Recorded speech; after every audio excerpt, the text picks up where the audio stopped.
Any realtor can sell you a house. So why should I go with Realtor A versus Realtor B? What's a bit of a lost art in today's world is, especially the younger guys and gals coming up, like started maybe during COVID, or COVID was a big part of their business. They jump-started their careers. They don't have the salesmanship and the scripts that help package all that in a very succinct way to where then I can convey to you what my real piece is. And sometimes you don't even need to say it because they can feel it, right? You've been doing something for a long time. The confidence you have, the way you ask questions. I would say know your value proposition. What are the top 3 reasons that people work with you? Then have that to where it's not the same answer that everybody can give. Because at the end of the day, we're all selling ourselves and the services we are in.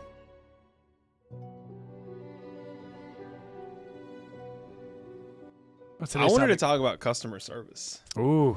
Because you're in an industry that it's like, how do you differentiate yourself from the competition? In the real estate world, in the mortgage world, like even like in the title world, you know, like the rates are the rates, the costs are the costs. You know, you go work with, it seems like this realtor or that loan officer or that title office because you have a relationship with them or because you treat them really well. So I bet customer service has been something that you've had to work a lot on and have had to make a focus of yours as a way to stand out. Is that a true statement? What's funny is I don't know that I've ever considered it this, but I would have said you and I are both in the service industry. Would you agree with that? I'm a service industry. I thought so too, but not quite. And the reason why I say that, you have a product, meaning when you're done, there is a tangible. But you productized my services. But you have a visible product. Like you get done, you shoot, you do the edits, you do this, like you see the final video. You see it. Yeah. So it's like you have something to show somebody. Right. So in theory, well, you are a service, you actually produce a product. Yes, and I would have called you a service industry, but now because customer service, like I'm a commodity, and financing is always that, you know, obviously it's real money, but yeah, it's customer service is much bigger deal on our side to get and retain the loyalty of our referral partners. For you, your product can help sell you. Now you still got to have customer service, right? Yeah. If you don't call somebody back or if you don't do a great job, that doesn't build and scale your business. Right. But for ours, it is interesting how that front end, that first impression is huge to make sure that we did. So yes, great topic, and it's interesting just to think how we are the same but different. Yeah, because I feel like over the years I've had to sort of productize my services in order to scale. You know, like the 3-month program, and who wants to join that? Because that I can just copy and paste the deliverables, but still provide the great experience that people expect. It's funny for me because let me put a number to it. I would say like 80 to 90% of the people that I talk to, the leads that I get, whether it's a referral, comes from ads, wherever it comes from, who've had a bad experience with creatives, with a videographer, with a graphic designer, whatever, but let's say videographer for this, have had a bad experience, and it's almost always customer service. It's never like, usually what I hear is, you know, oh yeah, I've worked with videographer before and I hated it. Why'd you hate it? Well, the videos were great, but it took me 3 months to get them, and he said he was going to do it for me in 1. He never told me that. He just kind of ghosted me. You know, when I showed up to the shoot, he kind of just assumed that I would do everything. He just pressed record and kind of stood there. And like, it looked great, but like, he didn't give me any attention. It's all the butt, right? It looked great, yeah. And so whenever those things are being said to me, I'm just like, ding, ding, ding. Awesome. Just do what I say I'm going to do and show up on time. And that's 90%, 95% of it. Yeah. And I agree with you. So me putting a lot of effort into those things, I feel like makes me very attractive. 100%. Like to your point, the majority of what you do is going to be that service, which is why they stay with you, come back, do it again, refer others. But at least you have this shiny object that they can see at the end, right? That says like, oh, neat, or somebody, you can at least attract a new buyer, right? Yep. It's kind of your resume to say, look what we do. Yeah. Harder in our world. So to answer your question, because in your world, like the rates are the same, that you charge us. Like, what makes you different from all the other loan officers? You know? That is what's tough, and I found this very challenging. We've talked about this before, but I'm at a point where it's hard to scale beyond where I'm at. It's having done this for so long, 20 plus years. You know, there's only so much of me to go around in a day, in a week, in a month, right? Mm-hmm. And yes, could I be more efficient with my time? Absolutely, we all could. But I'm still very efficient, but there's only so many relationships I can have and only so many conversations I can have.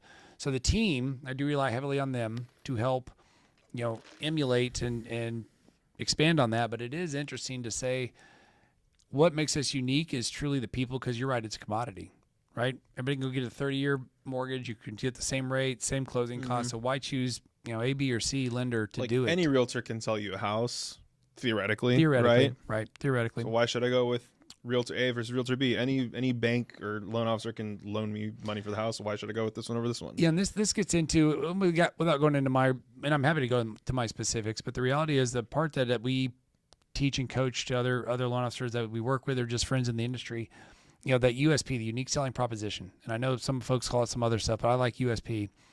And I always say equate it to a speech at a wedding.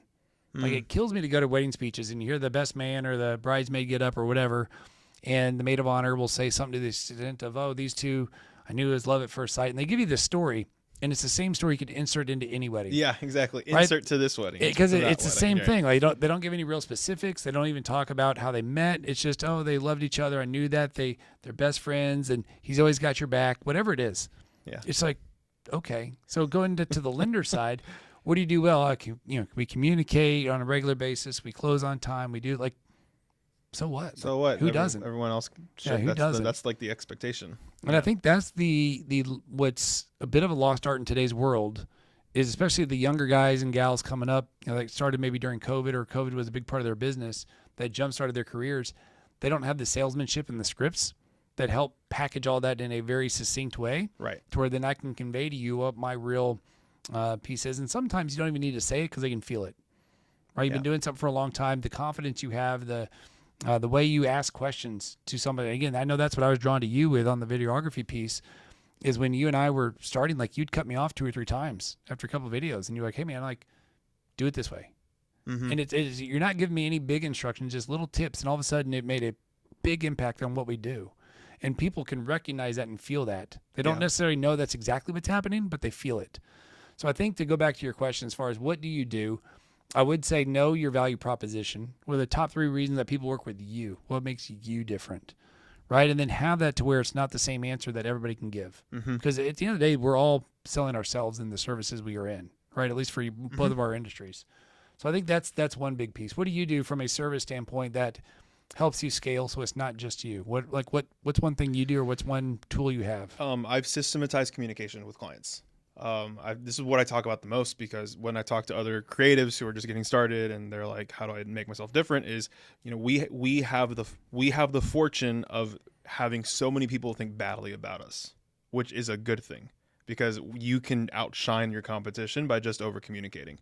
So like I said, a lot of the reasons why people come to me is because they got screwed over by a videographer because he lost contact, ghosted, charged money and didn't actually give what he said he was going to give, and just kind of left people out in the open and not knowing what they were going to do or what was going on, just left them confused. And this is what I say all the time. I've never been fired for over communicating with clients. On the contrary, I've been fired because I didn't communicate enough, right? And I've had clients be like, "Okay, dude, we get it. You're compensating for all the other videographers that suck communicating. Like, you're fine. You can only communicate. It's okay if you only communicate once a week." But what I've done is, let's say with a typical client, we shoot their video content for social media, and then there's 2 weeks to when we deliver the final videos. I've systematized the 8 specific times that I'm going to communicate with that client before they get that final email saying, "Hey, your videos are here." So there's 8 touch points. Do they know? Do they know those touch points? The client? At first, they don't. So when they experience it for the first month or 2, it all comes as a surprise. But in the discovery session, we do tell them we're going to update you on progress. Why would you not, just devil's advocate, why would you not show them when you're going to do it? Because I like for them to feel surprised. Do you want that wow factor? It's for like, the first really time. Good. Because what's in their minds is like, okay, I guess I'm not going to hear from them until the videos are over. And this literally the moment they have that thought, boom, there's an email from me or Mark as my project manager.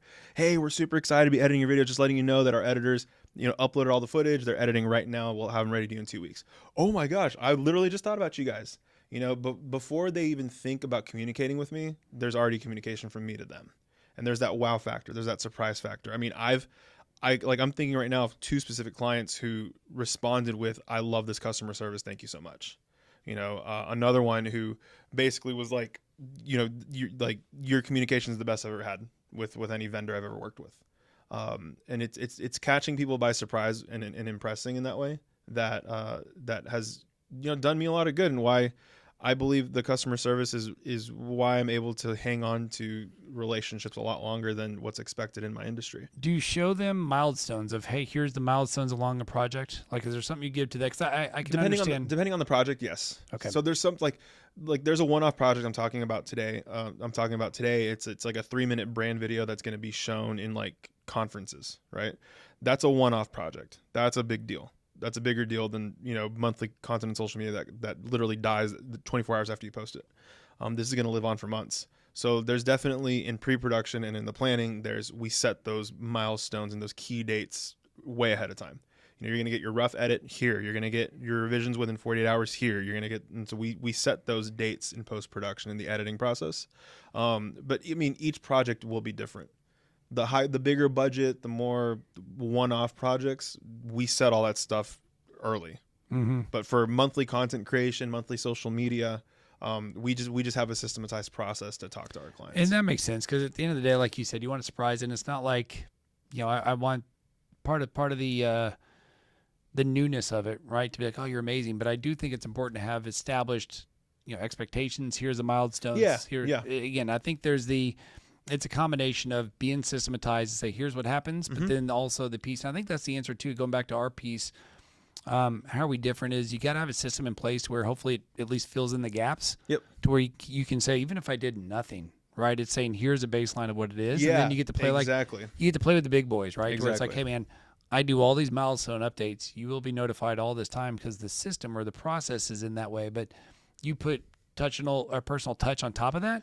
And that's what I do. And that's the key. Because they know you're going to shoot, you're going to get an update from a project manager, you're going to get your videos. What they don't know is I'll throw in a little more personalized updates in there. Right. So that goes back to the USP. Like what's makes you, so we all have the same, conveyor belt, so to speak. Yeah. Right. It's all going to be the same process, same tools for the most part.